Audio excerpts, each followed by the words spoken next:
How do you simplify Irish Gaelic grammar for learners? Imagine walking through a lively Irish market, hearing the sounds of Gaelic all around you. You want to join in but feel overwhelmed by the grammar. Don't worry, Irish Gaelic can be made simple with a few easy steps. First, focus on the sentence structure. Unlike English, Irish uses a verb-subject-object order.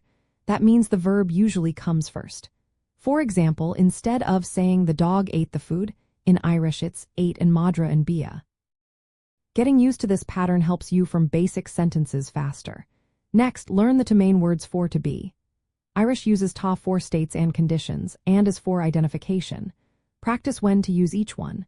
For example, ta she goma means he is well, while is muintiwar me means I am a teacher. Irish does not use a or n like in English. Instead, you say ta teach to mean there is a house, which simplifies sentence building.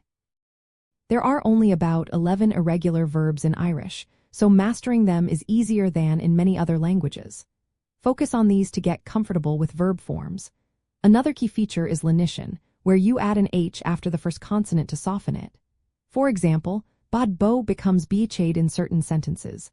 Learning lenition rules helps you understand how words change in context. Irish consonants come into forms, broad and slender. Broad sounds are made with a W sound, while slender sounds are like a Y. Recognizing these helps with pronunciation and spelling. Practice asking questions by repeating the verb. Instead of yes or no, you answer by repeating the verb in positive or negative. For example, if asked, Arith and Madran Bia, did the dog eat the food? Reply with dith, yes, ate, or niorith, no, did not eat.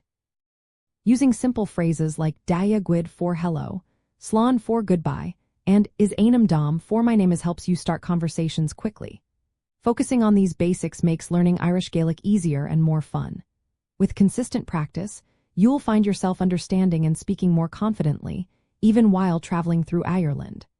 Remember, Irish grammar follows clear patterns and has few exceptions, so keep practicing those simple rules and enjoy your language journey.